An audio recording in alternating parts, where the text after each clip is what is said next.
The moment the alert lit up phones across Detroit, it felt less like news and more like an earthquake.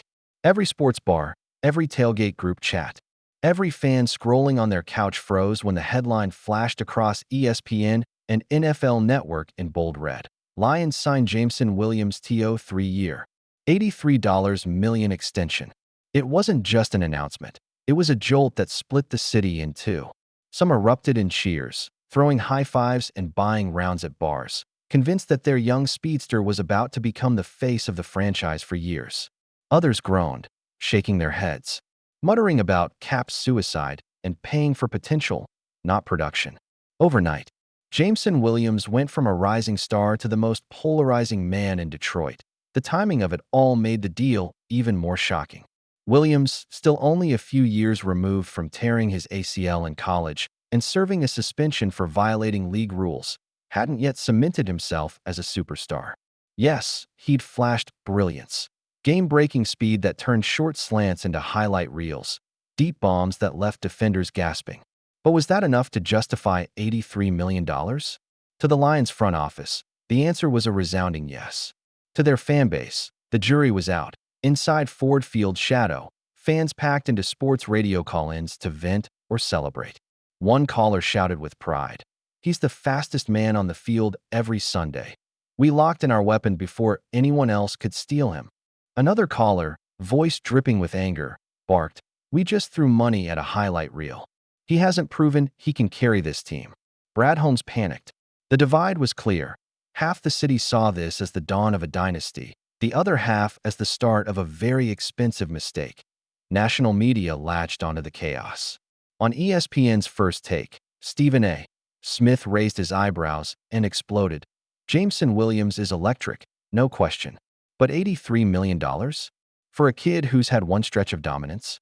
This is the kind of move that either makes you a genius or gets you fired." Across the table, Marcus Spears shook his head and fired back. "Stephen A., you're wrong here. You can't coach speed like his." The Lions had to secure him now. If they didn't, another team, the Chiefs, the Eagles, they'd snatch him in a heartbeat. Detroit ain't stupid. This is chess, not checkers. The debate spiraled online. Twitter became a war zone. Finally, the Lions did something right. #Dynasty loading. This is why we'll never win anything.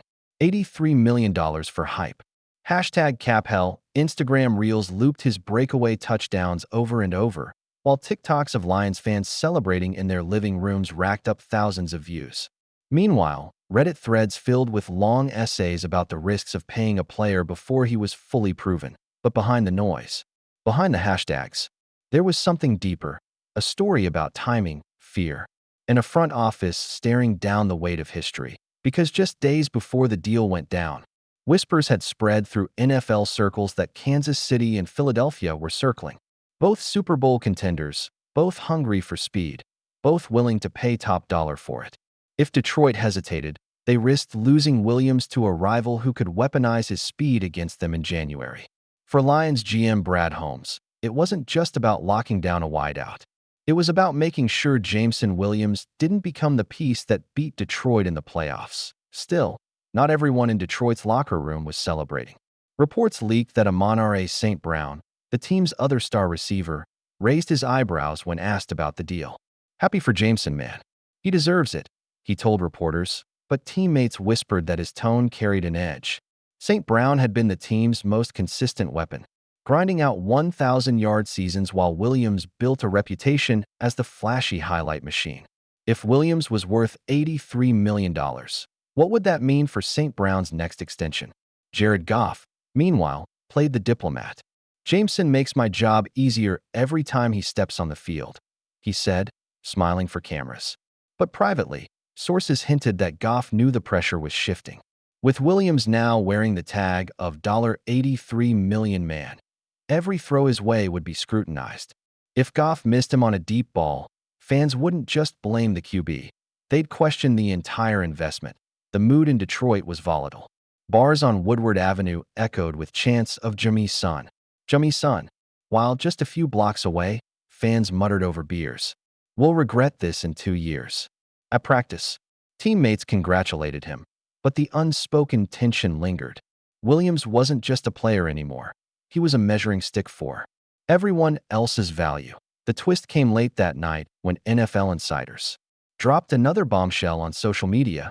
The Lions had been forced to accelerate the deal because rival GMs had already reached out to Williams' camp.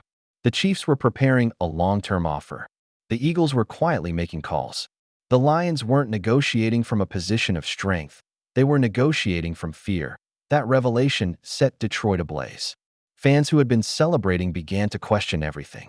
Did we really want him? Or did we just panic because we were scared of losing him? The storyline shifted. What had looked like a bold, franchise-defining move now smelled like desperation. For Jameson himself, though, the moment was bittersweet. Standing at the podium in his press conference, dressed in a sharp suit with Lions blue accents, he smiled for the cameras. His voice cracked just slightly as he said, "This means the world to me. I came to Detroit to change the game, and I'm here to stay. I promise you, every dollar, every ounce of trust, I'll earn it on the field." The room erupted in applause, but even as flashes from cameras blinded him, he must have felt the weight on his shoulders. Because for Jameson Williams, this wasn't just a contract. It was a crown and a target. The chapter closed not with certainty, but with suspense. Detroit had placed an $83 million bet on a man who had barely scratched the surface of his potential. Fans were divided, analysts were split, rivals were laughing, and the front office insisted this was vision, not panic. But in the smoky haze of sports bars, on endless debate shows, and in the whispers of teammates, one question loomed larger than all the rest. Had the Lions just secured their future, or had they just written the first line of their downfall? The morning after Jameson Williams' $83 million extension, Detroit didn't just buzz, it roared. Ford Field ticket lines spiked, jerseys sold out in hours, and the city split into two camps louder than ever before. On one side were the believers, fans convinced the Lions had just secured the cornerstone of their future. On the other were the skeptics, voices insisting the franchise had overpaid for potential, not proven consistency. And in between, a storm of national pundits, rivals, and even teammates quietly wrestling with what this deal meant. Inside the locker room, the mood was complicated. Veterans like Jared Goff and Amon-Ra St. congratulated Williams, slapping him on the back and joking about his new responsibility to pick up dinner for the whole squad. But beneath the smiles, whispers traveled through the room. Some younger players wondered, if Jameson just got $83 million after one big season, what does that mean for us when our contracts come up? Others muttered that Williams now had to be more than just a speed threat. He had to be a leader, a face of the franchise. The national media only poured gasoline on the fire. ESPN led with the headline, "Detroit's Gamble, Future Superstar or $83 million Bust." Stephen A. Smith declared, "This is a dangerous deal. I like Jameson, but the man's had one breakout stretch.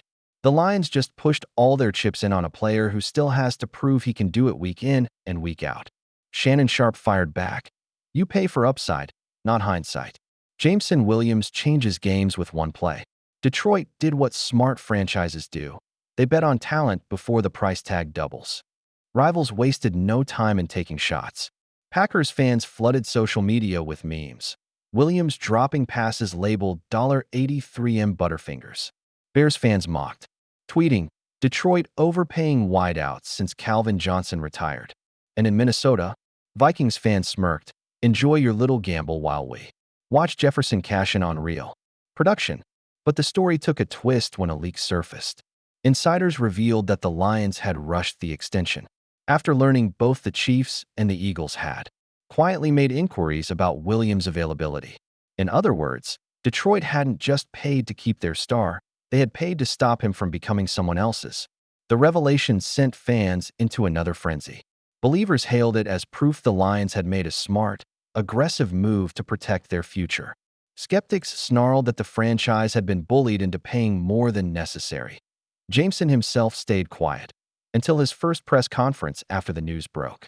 Standing in front of a wall of cameras, his voice steady but his eyes burning, he said, "This isn't about money. This is about Detroit. They believed in me when people doubted me, and I'm here to prove them right.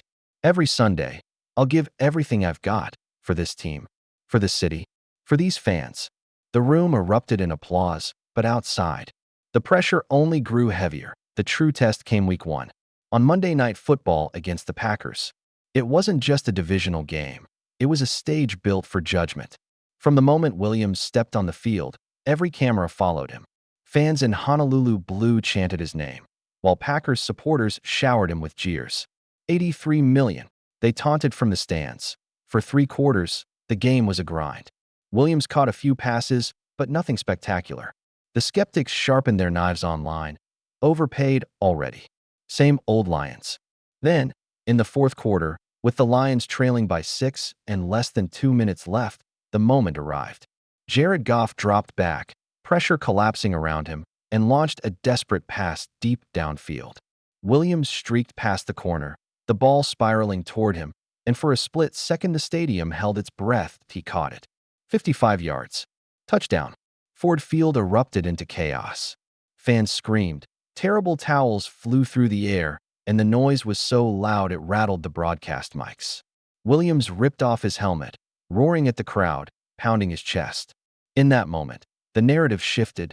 The headlines the next morning were electric. $83 million catch.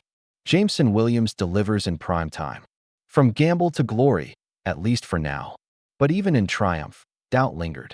Analysts reminded everyone, one game doesn't justify $83 million. Let's see him stay healthy. Let's see him be consistent. Rivals sneered. He won 1 game. Championships are won in January, not September. And yet, for Detroit fans, none of that mattered. For the first time in decades, they felt something they hadn't in years: belief. Jameson Williams wasn't just a wide receiver anymore. He was a symbol, a gamble that might finally turn into destiny. As the city celebrated. One question remained. Was this the beginning of Detroit's rise, or just another false dawn?